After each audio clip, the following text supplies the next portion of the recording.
Hello সবাইকে, কেমন আছো তোমরা সবাই? আশা করছি সবাই খুব ভালো আছো, সুস্থ আছো, আর আমিও ভীষণ ভালো আছি। আমার নতুন আরও একটি ব্লগে তোমাদের সকলকে জানাই অনেক অনেক স্বাগত।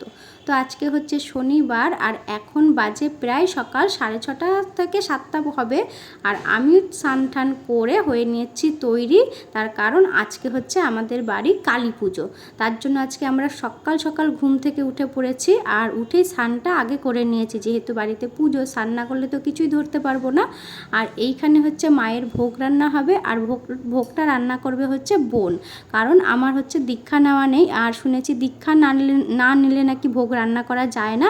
তো বোন দীক্ষা নিয়েছে যেহেতু, তার জন্য বোনকে বলেছি যে তুই ভোগটা রান্না কর। আর আমি এখানে চলে এসেছি অন্য সমস্ত কিছু গোছগাছ করতে, যেমন ঘটে সিঁদুর পরানো, তারপরে হচ্ছে ঠাকুরের কুলো সাজানো, এইগুলো আমরা দুই যা মিলে করে নিচ্ছি। আমাদের দুই জায়েরই দীক্ষা নেওয়া হয়নি, আর নেব করে জানো তো নেওয়াও হচ্ছে না। তো যাই হোক, তোমরা দেখতে থাকো আজকের ব্লগটা, আশা করছি তোমাদের ভালো লাগবে। মায়ের কুলো সাজানো হয়ে গেছে, আর এদিকে আমি ফুল বেলপাতাগুলো একটুখানি ধুয়ে রেডি করে রাখছি। আর এদিকে ফুল বেলপাতা গোছাতে মাও চলে এসেছে বাড়িতে। এবার মাকে নেব বরণ করে।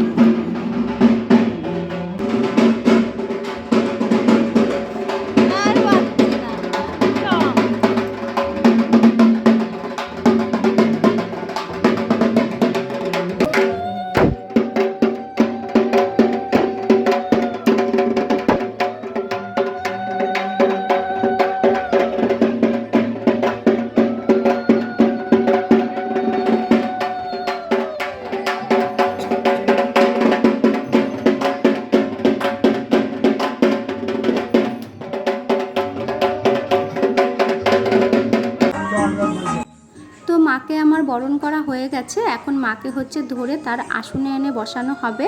আর আজকে জানো তো মনটা ভীষণই ভালো হয়ে গেছে, মানে খুবই খুশি আমি, যেহেতু কদিন ধরেই ভাবছিলাম যে পুজোটা করব, কিন্তু কিছুতেই না পুজোটা আর করা হয়ে উঠছিল না, যেহেতু ছেলের মানসার পুজো। আর আগে যেহেতু জানতামই না যে 3বার করতে হয়, তো জেনেছি তারপর থেকে না মনটা মানে সারাক্ষণ ভাবছিলাম যে কখন পুজোটা কখন করব মায়ের পুজোটা। তো কিছুতেই সেই পুজোটা দেওয়া আর হয়ে উঠছিল না। তো ভাবলাম যে ছেলের জন্মদিনের দিন করব, এবার ছেলের জন্মদিনটা করব না, মায়ের পুজোটাই করব। তো যাই হোক, জন্মদিনের দিন পুরো তো হয় না, এর জন্য দিনক্ষণ দেখে পুজোটা করতে হয়। তো ফাইনালি তোমার হচ্ছে জন্মদিনে 2 দিন আগে পুজোটা হচ্ছে, তো আমার ভীষণ ভালো লাগছে। তো এইখানে হচ্ছে মায়ের ভোগ রান্না চলছে, আর মা প্রথমে বোন তো একাই ভোগ রান্না করছিল, তারপরে হচ্ছে ঠাকুমা এসে ঠাকুমা আর বোন দুজনা মিলেই করছে, তাহলে একটু তাড়াতাড়িও রান্নাটা হয়ে যাবে। আর ভোগের এখানে রান্না হচ্ছে 5 রকমের ভাজা, খিচুড়ি, আর 5 তরকারি, আর পায়েস, আর চাটনি। তো ওরা তো ভোগ রান্না করছে, ওখানে আর আমার দরকার নেই। তো এখানে আমার ছোটো যা হচ্ছে ফল প্রসাদ বানাচ্ছিল, আর আমি সেই ফল প্রসাদগুলো সাজিয়ে রাখছিলাম। তো আমাদের গোছগাছ প্রায় অনেকটাই কমপ্লিট, বোনেরও ভোগ রান্না করা হয়ে গেছে। এখানে হচ্ছে বোন দুব্বাগুলো বাচ্ছে, আর হচ্ছে গঙ্গার মাটিটা রেডি করে রাখলো। আর হচ্ছে ব্রাহ্মণ আমাদের 11টার মধ্যে মানে পুরো রান্নাবান্না ভোগ রান্না সমস্ত কিছু হয়ে গেছে গোছগাছ। ব্রাহ্মণ বললো 12টা নাগাদ নাকি পুজোতে বসবে। তো যাই হোক, আমি এখানে হচ্ছে মায়ের শাড়ি আর ধুতি সেইগুলো রেখে দিচ্ছি। আর আমাদের বাড়িতে জানো তো এই আজকে যে কালী পুজোটা হচ্ছে, এরকম যে সবাই মিলে যে কাজ করছে, এরকম করে কি আমার মনসা পুজোর কথাটা বেশি মনে পড়ছে, কারণ আমাদের বাড়িতে মনসা পুজো হয় যখন, প্রত্যেক বছরই হয়। তো আমরা সবাই মিলে না মনসা পুজোর কাজ করি, মানে আমাদের বাড়ির যতজন লোক আছে, আমাদের ফ্যামিলি শুদ্ধ। তো বেশ ভালোই লাগে এরকম সবাই মিলে যদি কাজ করি না, তাহলে পুজোর কাজটাও কিন্তু সেরকম একটা মানে কাজ বলে মনে হয় না, বেশ ভালোই লাগে করতে। তো বন্ধুরা, এখন বাজে প্রায় হচ্ছে 12টা। তো ব্রাহ্মণ হচ্ছে এখন পুজোয় বসলো। আর আমাদের যেমন বিয়ের সময় হাতে সেই দুব্বো দিয়ে দড়ি দিয়ে হলুদ রঙের সুতো দিয়ে বাঁধা হয়, মাকেও নাকি এরকম পরাতে হয়। তো মাকে এখন সেটাই পরাচ্ছে, মানে মায়ের অধিবাস হচ্ছে। হ্যাঁ হ্যাঁ হ্যাঁ, অনামিকা আঙুল দিয়ে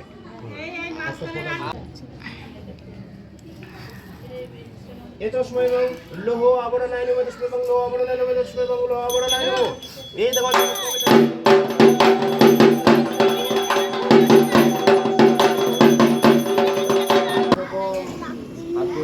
তো পুজো তো মোটামুটি শুরু হয়ে গেছে। আর এখানে হচ্ছে ভোগের মধ্যে তোমার পায়েস, 5 রকমের ভাজা, 5 তরকারি আর চাটনিটা রান্না হয়েছে, আর খিচুড়িটা এখনও হয়নি। তো আমি প্রথমে ভেবেছিলাম যে খিচুড়িটা হয়তো হয়ে গেছে, কিন্তু ওপরে এসে দেখছি যে খিচুড়িটা এখনও হয়নি, সেটাই বাকি আছে। তো ঠাকুমা খিচুড়িটা রান্না করছে। আর এইখানে হচ্ছে ব্রাহ্মণ এখন হচ্ছে মাকে তোমার হচ্ছে প্রদীপ দেখাচ্ছে আর কি, আরতি করলো হয়তো। আর এখানে আমাদের হচ্ছে দুপুরবেলার আয়োজন করা হচ্ছে তোমার খিচুড়ি আর 5 তরকারি আর পায়েস, চাটনি, মানে ভোগে যা যা রান্না হচ্ছে এখানেও তাই রান্না হচ্ছে।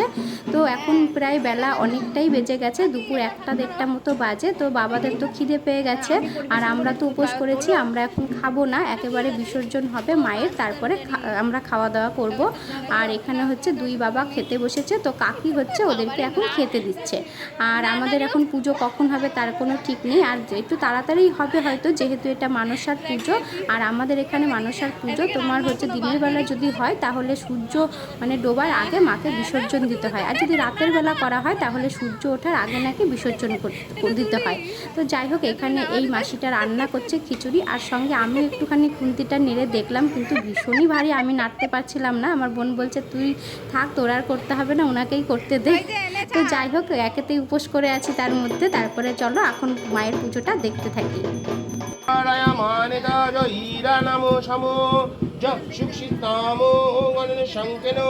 দক্ষিণ কালিকা শুভ দিবস নমস্তু।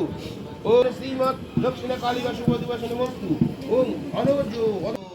তো বন্ধুরা, এখন আপাতত মায়ের পুজো মানে অর্ধেকটা করা হয়েছে, এখন হচ্ছে মাকে আরতি করা হবে, আর তারপরে হচ্ছে ধরানো হবে 101টা প্রদীপ, 108টা প্রদীপ। তো প্রদীপ ধরানোর পরে তারপরে হচ্ছে উনি বলছিল যজ্ঞ করবে, কিন্তু আমরা বললাম আগে যজ্ঞ করতে হবে না, আগে অঞ্জলিটা দিয়ে নিই, তারপরে আপনি যজ্ঞ করবেন। তো চলো দেখতে থাকুন।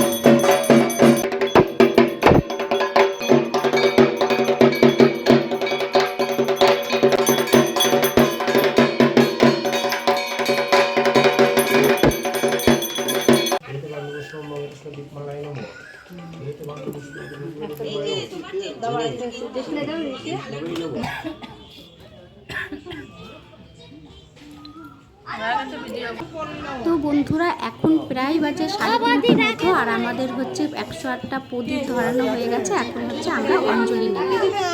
কেন যাবে না? নমঃ শ্রী বিষ্ণু, নমঃ শ্রী বিষ্ণু, নমঃ শ্রী বিষ্ণু।